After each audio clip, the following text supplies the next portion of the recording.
গণঅভ্যুত্থান নয়, বরং 5ই আগস্টকে রেজিম চেঞ্জ বলে আখ্যায়িত করে the Bangladesh expose the regime change conspiracy শিরোনামে 8 পর্বের ধারাবাহিক অনুসন্ধানী প্রতিবেদন প্রকাশ করেছে ভারতীয় গণমাধ্যম নর্থ ইস্ট নিউজ। তাদের বিশ্লেষণে কি ছিল যুক্তরাষ্ট্রের ভূমিকা আর কেমন ছিল ভারতের ভূমিকা।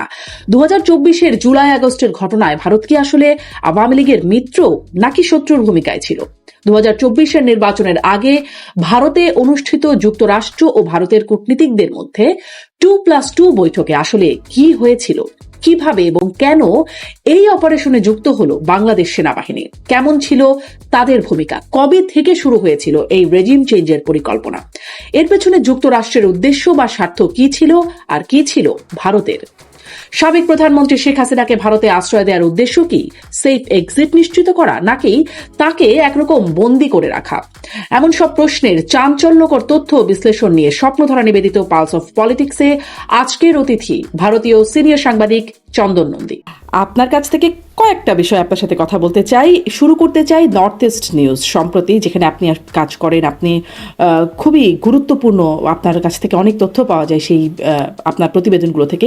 আপনার কাছ থেকে আসলে সেখানে প্রকাশিত সম্প্রতি 8 পর্বের ধারাবাহিক প্রতিবেদন এসেছে বাংলাদেশের 5ই আগস্টের পূর্বাপর একটা পরিস্থিতি নিয়ে, যেখানে যেটি শিরোনাম হচ্ছে the Bangladesh expose the regime change conspiracy. 8 পর্বের প্রতিবেদন। আমি আপনার কাছ থেকে একটু আসলে এটার সামারি জানাতে চাই আমার দর্শকদের উদ্দেশ্যে, যে আপনাদের ফাইন্ডিংসটা কি, আপনারা এটাকে রেজিম চেঞ্জ কনস্পিরেসি কেন বলছেন, কেন গণ অভ্যুত্থান নয়, একটু জানতে চাই। বলে রাখি যে এই যে রেজিম চেঞ্জের ব্যাপারটা, সেটা প্রথম আমরা টের পাই, অন্তত আমি পাই 2024-এর সেপ্টেম্বর মাসে, August actually, immediately after the regime change. তো তখন থেকে আমি এটার পেছনে নানান ভাবে মানে ইনভেস্টিগেট করেছি, নানান লোকেদের সঙ্গে কথা বলেছি, অ্যান্ড অনেক কিছু দিল্লিতে বসে প্রবলেম হচ্ছিল আর কি। But anyway, two cut a long story short, সেটা হচ্ছে যে এটা 2024 পুরো অগস্টের পর কাটলো, 2025টা কাটলো। By that time I was absolutely certain যে এটা একটা রেজিম চেঞ্জেরই মানে স্টোরি। আর সেটা আমরা নানান ভাবে অনেক ধরনের ভেরি ব্রড ইন্ডিকেশনস পেয়েছিলাম, যেভাবে মার্কিনী দুটো সংস্থা যারা ওই ন্যাশনাল এন্ডাওমেন্ট ফর ডেমোক্রেসি নিয়ে আন্ডারে কাজ করে, তারা আইআরআই আর এনডিআই যেভাবে এই ব্যাপারটাকে অ্যাপ্রোচ করেছিল বাংলাদেশের ডোমেস্টিক পলিটিক্সটাকে। আর এটা নিয়ে it has been written, acres of newsprint have gone into on the story. তো ওই মানে তো এটা ক্রমশ মানে it became almost a truth almost যে এটা হয়েছে, but we needed to know যে how was it operationalized. একটা causal mechanism থাকে তো between A and B, A causes B, কিন্তু how does A cause B? তো এই জিনিসটাকে জানার জন্য আমরা সেটারও টের পাচ্ছিলাম, বাট we were অনেকগুলো মিসিং লিঙ্কস ছিল। আর বিকজ আমি দিল্লিতে, অনেক সময় সোর্সেসরা ফোনে এইসব জিনিস বলতে চায় না, বা সোর্সেসদের অব্দি পৌঁছানোটা ডিফিকাল্ট হয়ে যায়, কাগজপত্র পেতে ডিফিকাল্ট হয়ে যায়, এভিডেন্স পেতে ডিফিকাল্ট হয়ে যায়। সেই জন্য যখন জার্নালিস্ট এনায়েত কবির, সিনিয়র জার্নালিস্ট, উনি যখন ওনার সঙ্গে যখন এই ম্যাটারটা ডিসকাস করা হলো, he also goat interested because he also wanted answers two questions. উনিও কিছু প্রশ্নের উত্তর খুঁজছিলেন। তো তারপরে যখন আমরা এটাকে নিয়ে বেশ ব্রেন স্টর্ম করলাম, অলমোস্ট 2.5 মাস ধরে শুধু ব্রেন স্টর্মই করেছি আর কি। তারপরে উই ডিসাইডেড যে যখন এই কয়েকটা নোডাল পয়েন্টস গুলো আমরা ফোকাস করতে শুরু করলাম, তখন ইট বিকেম ক্লিয়ার যে how this might have happened. আপনার কাছ থেকে যদি এখন এটা আমরা একটু ক্লিয়ার হতে চাই যে আপনারা মানে কি পেলেন, একদম মানে সামারি করে যদি সেই জায়গাটায় চলে আসি, যে আপনারা কি পেলেন, কারা কারা বা কোন কোন পক্ষ এর সাথে জড়িত বলে আপনাদের ফাইন্ডিংস। তো কজাল মেকানিজমটা হচ্ছে মানে যেভাবে আমরা পেয়েছি, তার মধ্যে এখনো অনেক কাজ বাকি আছে আমার মনে হয়। আর সেই কজাল মেকানিজমটা হচ্ছে ক্লিয়ারলি একটা প্রক্রিয়া শুরু হয়েছিল লং বিফোর 2024। মানে আমি প্লেস করি 2021-এর এন্ডের দিকে, সেখান থেকে প্রক্রিয়াটা শুরু হয়। আর কজাল মেকানিজমেরটা আমরা যদি অ্যারো দিয়ে বোঝাই, তাহলে হচ্ছে মার্কিন যুক্তরাষ্ট্র, ভারত অ্যান্ড বাংলাদেশ আর্মি। তো this needs to be kept in mind very very clearly, যে এই জিনিসটা ঘটে কিভাবে, আর হু আর দ্য পিপল যারা ফর ডিফারেন্ট রিজনস এই জিনিসটাকে হতে দিয়েছে। কিন্তু মার্কিন যুক্তরাষ্ট্র ভারত বাংলাদেশে বাংলাদেশ যেটা- আর্মি, মানে এটা কেন বললেন আপনি? মার্কিন যুক্তরাষ্ট্র ভারত বাংলাদেশ আর্মি, এটা কি ওকে, বোঝালো? এটাতে বোঝালাম যে এই তিনজনের এই দুটো স্টেট অ্যাক্টর্স এর মাধ্যমে, দুটো স্টেটের মাধ্যমে এই পট পরিবর্তন বলেন বা রেজিম চেঞ্জ বলেন, সেটা ঘটিয়েছে হচ্ছে আর্মি। স্টুডেন্টসরা ছিল একটা ভেরি ভেরি স্মল পার্ট। তাদের শুধু ওই ইনিশিয়াল ডেজ গুলো আর কি, যে days leading up to the regime change of 5th August 2024, সেই জায়গাটার ইমিডিয়েট কজ হিসেবে দেখানো। বাট এটার প্রক্রিয়া আমি বললাম বেশ অনেক দিন ধরে হচ্ছে। আমি personally I first goat the indication যখন আমি এটা নিয়ে লিখেছিলাম 2024-এ, যখন আমি একটা ডকুমেন্ট হাতে পেয়েছিলাম, সেটাতে দেখানো যেটা আমরা পেয়েছিলাম সেটা হচ্ছে যে গ্রামীণ গ্রুপের চেয়ারম্যানশিপ থেকে মোহাম্মদ ইউনুস কবে পদত্যাগ করলেন, সেই ডেটটা হচ্ছে 7th March 2023। এই অর্ডারটা ওদের অফিস থেকেই বার করা হয়েছিল, আর ওনার জায়গায় উনি স্টেপ ডাউন করার পরে 3জন কো চেয়ারপারসনকে অ্যাপয়েন্ট করা হয়েছিল। তো আর ওই কো চেয়ারপারসনের মধ্যে একজন ছিলেন যে ভদ্রমহিলা, যিনি হেলথ অ্যাডভাইজার হয়েছিলেন পরে, নুরজাহান বেগম। তো that was the first indication, first document. আর আমি যদি বলতে পারি যে আমার হাতে first initial document of this change, why was this happening, সেটা আমরা প্রসপেক্টিভলি জেনেছি। রেট্রোস্পেক্টিভলি জানলে তো ভালোই হতো, প্রসপেক্টিভলি জেনেছি, আগে গিয়ে পেছনের দিকে দেখেছি। তো এই জিনিসটা তখন জানা হয়েছিল 2024-এ, আর আমি তখন স্টোরিও করেছিলাম এটা নিয়ে। হাউএভার, অনেকগুলো মিসিং এলিমেন্টস ছিল, যে এত বড় ঘটনা ঘটে গেল। ইন্ডিয়া হচ্ছে এই জিওপলিটিক্যাল এরিয়াতে একটি বড় স্টেক হোল্ডার, সেখানে ইন্ডিয়ার লোকজনের নাকের তলায় এই ঘটনাটা ঘটছে আর তারা টের পাচ্ছে না, দ্যাট ওয়াজ বিয়ন্ড ক্রেডিবিলিটি আর কি। তো সেই জন্য আমরা সেটাকে চেষ্টা করলাম যে এই জায়গাটার উপর ফোকাসটা কিভাবে করা যেতে পারে, যেটা আমরা বুঝলাম আর কি। আমি এখনো বলছি, কিন্তু স্টোরির মধ্যে মানে অনেকগুলো নাটস এন্ড বোল্টস আছে যেগুলো আরো ভালোভাবে আমাদের জানতে হবে। বাট ব্রডলি স্পিকিং, যেটা এস্টাবলিশ করা গেছে হলো যে এই কজাল মেকানিজমটার জন্যই কিন্তু আর্মি ওয়াজ অ্যাক্টিভেটেড। আমি সবসময় একটু মানে সাংবাদিকরা অনেক সময় ব্যাকা ভাবে, আমরা ব্যাকা ভাবে ভাবি আর কি। তো সেটা আমরা দেখলাম যে ইন্ডিয়ার silence was very mysterious, specially 2023-এ যখন শেখ হাসিনার উপরে ট্রিমেন্ডাস চাপ আসতে শুরু করলো মার্কিন যুক্তরাষ্ট্রের স্টেট ডিপার্টমেন্ট থেকে। আমরা দেখতাম পিটার হাস, ডোনাল্ড লু, তারপরে অন্যান্য স্টেট ডিপার্টমেন্টের অফিসিয়ালসরা মার্কিন যুক্তরাষ্ট্র থেকে আসা যাওয়া করা, কি ধরনের চাপ ফেস করতে হয়েছিল। তখন ফরেন সেক্রেটারি ছিলেন মিস্টার মোমেন, মাসুদ বিন মোমেন ছিলেন ফরেন সেক্রেটারি ছিলেন, ওনাকে কিভাবে চাপগুলো ফেস করতে হয়েছিল। তো আর সেটা আমরা দেখলাম 2023-এ নভেম্বর মাসে একটা মিটিং হয়েছিল দিল্লিতে, কল 2+2, যেখানে অ্যান্টনি ব্লিংকেন এসেছিলেন, আর মার্কিন যুক্তরাষ্ট্রের ডিফেন্স সেক্রেটারি এসেছিলেন, আর ভারতের তরফ থেকে ছিলেন হচ্ছে মিস্টার এস জয়শঙ্কর আর ডিফেন্স মিনিস্টার রাজনাথ সিং। আমার মনে হয় that was precisely the point where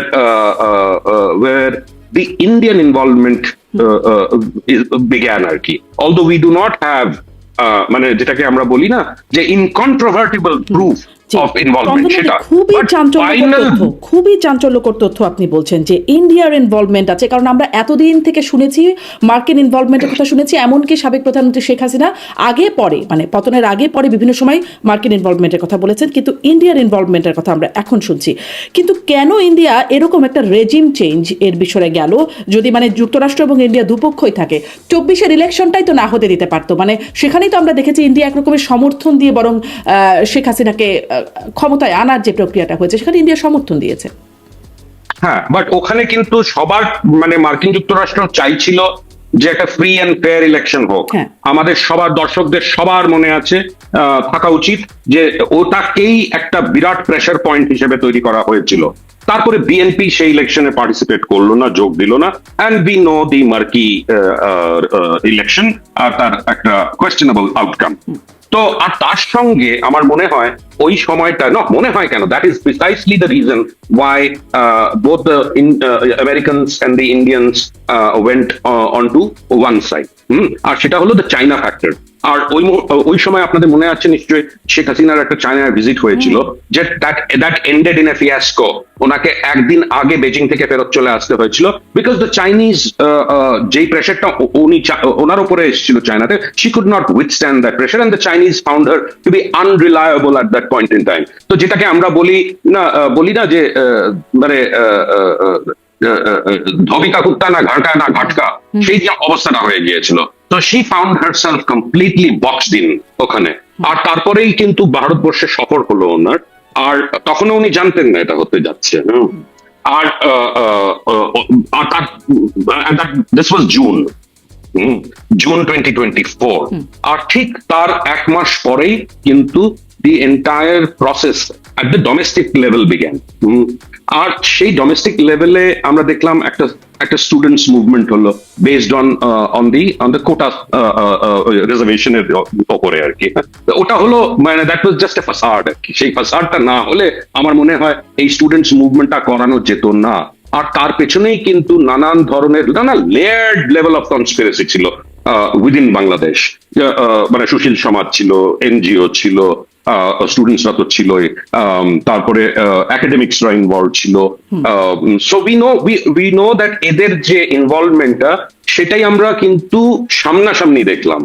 but তার নিচে যে ফোর্সেস গুলো প্লে করলো আর কি, আর যেভাবে এনায়েত কবির যেভাবে ব্যাপারটাকে ডিটেইলড ভাবে এক্সপোজ করেছিলেন about how the army also goat involve.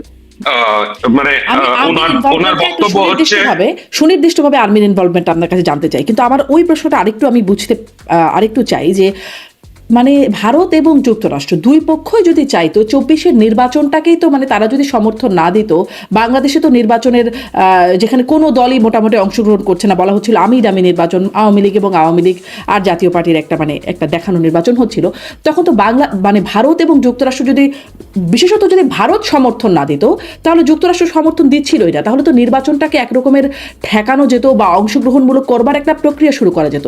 কিন্তু তখন সেটা না করে আমার মনে হয় যে মানে too much water had already flown. হ্যাঁ, আর ওখানে বিএনপি কোনোভাবে ইলেকশনে যাচ্ছে না, and she had become adamant, Sheikh Hasina had become adamant, extremely adamant যে সেটা উনি করিয়েই ছাড়বেন। আমার মনে হয় অনেক কিছু কিন্তু বিপরীতে ঘটতে শুরু করেছিল, যেটা ভারত হয়তো ভেবেছিল যে অ্যাভয়েড করা যেতে পারে। আমি কিন্তু বললাম যে নভেম্বর 2023-তে 2+2 মিটিং এর পরেই কিন্তু আমার মনে হয় একটা প্রশ্ন করা হয়েছিল, ফরেন সেক্রেটারি তখন ছিলেন বিনয় কোয়াত্রা, ওনাকে বাংলাদেশের ইলেকশনের উপরে প্রশ্ন করা হয়, আর তখন উনি একটা ভেরি অড রেসপন্স দেন, যে সেটা হলো যে elections are an internal matter of Bangladesh. হ্যাঁ, আমাদের যে মানে ঠিক আছে, ডিপ্লোম্যাটিক্যালি কেউ এটা বলবে না যে we have a stake in Bangladesh, but of course we have a stake in Bangladesh from a security perspective, from a geopolitical perspective. তো সেই জায়গাটা তখন যখন মানে she had crossed the Rubicon, so to say, as far as China is concerned. She had gone far too deep into that. আর আমার মনে হয় তখনই বোধহয় the urgency was there in order to accelerate the process of removing her. আর সেটাতে যেই রোলটা play করেছিল army, সেই এনায়েত ভাই এটা কিন্তু ওনার বক্তব্যে উনি অন্যান্য জায়গায় বলেছেন, আমার সঙ্গে ডিসকাশনের সময়ও কথা হয়েছে। আর সেটা হলো যে বাংলাদেশের মধ্যে যেই রোলটা আর্মি হিস্টোরিক্যালি প্লে করেছে, at very critical moments কিন্তু army has got deeply involved in politics, but this was something more. This was more than politics, because the army had taken part in almost a geopolitical decision. যে যেই government set up is going to prove inimical to the interests of the US and also to the Indians. সেটার কিন্তু life আর বেশি দিন prolong করা যাচ্ছিল না আমার মনে হয়। কেন কেন ইউএস এবং ইন্ডিয়ার ইন্টারেস্টের বিপরীতে হয়ে যাচ্ছিল? কেন মানে কি হচ্ছিল যেটা ইউএস? বিকজ শি হ্যাড, মানে যেভাবে উনি টুয়ার্ডস চায়না ঘেঁষতে শুরু করেছিলেন, রাইট? তো that was the whole idea. সেটা কিন্তু আমরা এখন অব্দিও দেখে যাচ্ছি in some form of the other, in many ways. Mister Khalilur রহমানের অ্যাকসেপ্টেন্স অ্যাজ বাংলাদেশের ফরেন মিনিস্টার, মানে এই যে টেকনোক্র্যাট কোটাতে ওনার যে ট্রাভেল গুলো হচ্ছে, উনি যে দিল্লি এলেন, it is a continuation, it's almost an epilogue to the book, যদি আমরা সেভাবে বলতে চাই আর কি। জি, তাহলে এইখানে একটু সামারি করি যে যেটি এতদিন পর্যন্ত মনে হয়েছে, বা তখন নির্বাচনের আগেও 24-এর নির্বাচনের আগেও আমরা ওবায়দুল কাদেরের কাছে শুনেছি, আওয়ামী লীগের সাধারণ সম্পাদক, যে দিল্লি আছে, আমরা আছি, দিল্লি আছে, তলে তলে সব ঠিক হয়ে গেছে। আসলে তলে তলে সব ঠিক হচ্ছিল না তাদের জন্য, বরং ভারতকে দেখা যাচ্ছিল সমর্থন বা ব্যাক করছে, যেটা আসলে মনে হচ্ছিল আসলে ভারত ঠিক সেই ভূমিকায় ছিল না। ভারত বরং যুক্তরাষ্ট্রের সাথে একটা এই রেজিম চেঞ্জ অপারেশনের একটা পরিকল্পনা ভেতরে। এই যে ভারতের যে কমপ্লিট সাইলেন্স যখন এই পতন হলো, ইজন্ট দ্যাট অ্যান ইন্ডিকেশন যে সামথিং ইজ ভেরি ভেরি আমিস? এত বড় ঘটনা ঘটে গেল বাংলাদেশের ওপরে, এত মানে একটা ডেমোক্রেটিক, একটা মোটামুটি ডেমোক্রেটিক জায়গাতে যে এসছিল, ঠিক আছে, অনেক ভুল করেছে Awami League as a party, 2014 থেকে আমাদেরকে আসছে সেটা। তো বাট পলিটিক্যাল, জিওপলিটিক্যাল বা ইন্ডিয়ান ইন্টারেস্টটা সার্ভ করছিল হয়তো, but it was not serving the American interest.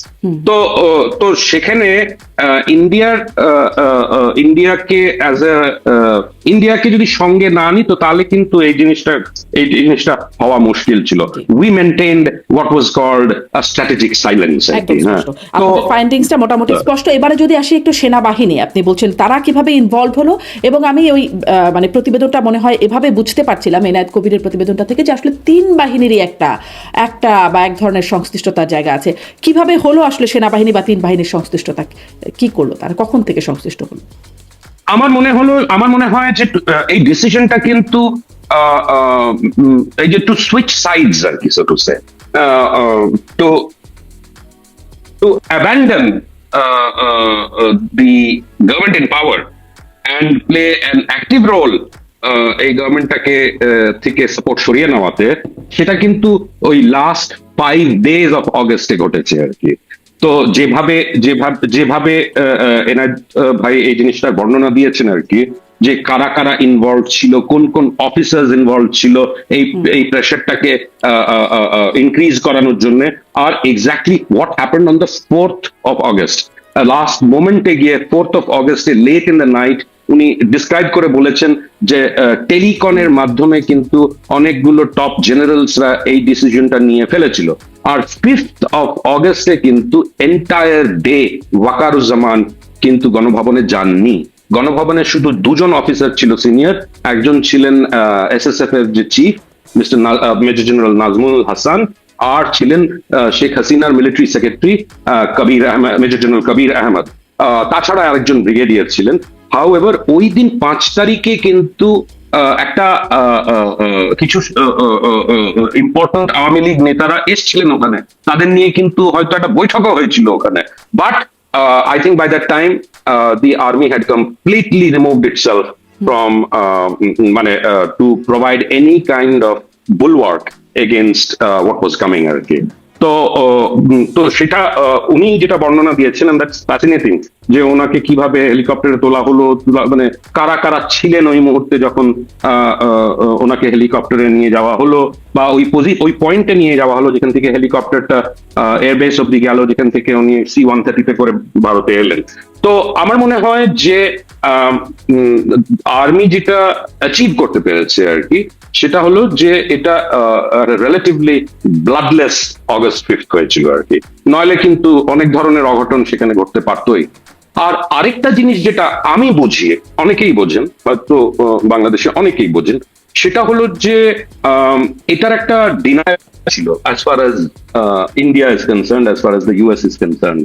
ডিনায়াবিলিটিটা ছিল because there was no smoking gun evidence, এখনো নেই।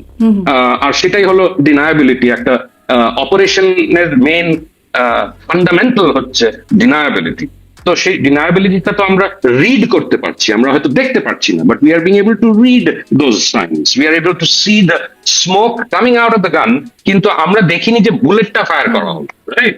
সো টু সে। তো তো সেই যে দুজন সামরিক কর্মকর্তা, দুজনেই major general, Kabir Ahmed and major general Nazmul Hasan, ওনারা ওনাদের কি রোল ছিল এই মুহূর্তে? ওনারা হেলিকপ্টারে করে এয়ারফিল্ডে গেলেন, এয়ারফিল্ড থেকে কি ওনারা ওই যে C-130 এয়ারক্রাফটেও কি ওনারা ইন্ডিয়া এসেছিলেন, আবার বাংলাদেশে ফেরত গেলেন? আই থিঙ্ক এই জিনিসগুলো অনেক কিছু বোঝায়, অনেক কিছু বলে, যে সেফ প্যাসেজ দেওয়া হলো, বাট নাও এই সেফ প্যাসেজটা এক ধরনের বন্দী হয়ে যাওয়ার মতন also, because her hands are tied. She is with a bunch of other Awami League leaders, many of যাদের বিরুদ্ধে অনেক ধরনের allegations আছে, right? So this is not the Awami League that she can marshal together and go back to Bangladesh. তো এটা হলো আটকা পড়ে যাওয়া। হ্যাঁ, আপনি যে আটকা পড়ে গেল, কিন্তু আপনি বলছিলেন যে 5ই আগস্টে তাকে যে ভারতে একটা সেফলি তাকে নিয়ে যাওয়া হলো, এর মাধ্যমে একটা মানে রক্তপাত অনেকখানি বন্ধ করা গেল। ভারত এবং আমেরিকার পরিকল্পনার অংশে কি আসলে রক্তপাতটা ছিল, মানে শেখ হাসিনাকে হত্যা করা? না, আমার মনে হয় সেটা ছিল না। আমার মনে হয় যে the whole idea was to remove the problem rather than put an end to the problem. Right? মানে মানে একটা এত বড় ঘটনা ঘটবে আর রক্তপাত হলে ইন্ডিয়ার আনসারেবল যে ব্যাপারটা, সেটা তো আরো বেশি বেড়ে যায়, তাই না? যে how could India even allow the bloodshed, সেটা that too of head of government আর কি। হ্যাঁ, তো আই থিঙ্ক এই জন্যই কিন্তু এটাকে অ্যাভয়েড করাটা জরুরি ছিল। তাহলেই কিন্তু আরো ভালোভাবে ডিনায়াবিলিটিটা কিন্তু বাইট করে, ডিনায়াবিলিটি আরো ভালোভাবে বাইট করে। The moment you save the life of a person, you are saving the life, কিন্তু at the same time you are holding her back as well. তো এটার মানে কি? এটার মানে যেটা আমরা বুঝি, মানে অনেকেই বোঝে, সেটা হলো -2 এর -1 হয়ে গেল আর কি। আচ্ছা, -2 কথা আসছে, আবার -2 এ -1 হয়ে গেল। মানে আর বেগম জিয়া তো আসলে বৃদ্ধ অবস্থায় ছিলেন, তিনি মারা গেলেন, মানে -2 কমপ্লিট হয়ে গেল। তাহলে যেই ফর্মুলাটা ছিল সেটা কি কমপ্লিট হয়ে গেল? না, আমি এখনো বলবো না -2 কমপ্লিট হলো। আমি তো বলছি না বেগম খালেদা জিয়া মানে -1 প্লাস, আমি তো বলছি যে -2 is now in operation itself. আচ্ছা, কিভাবে? মানে আমরা তো তারেক রহমানকে দেখছি পাওয়ারে আছে, but is Tarique Rahman proving to be an effective prime minister? Lots of questions.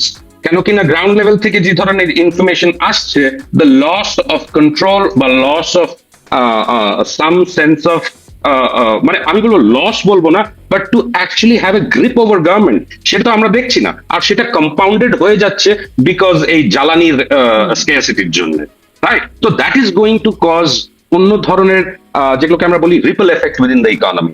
তো সেগুলোকে কন্ট্রোল করার মতন ক্ষমতা কি এই সরকারের আছে? That is exactly the test. আমার তাহলে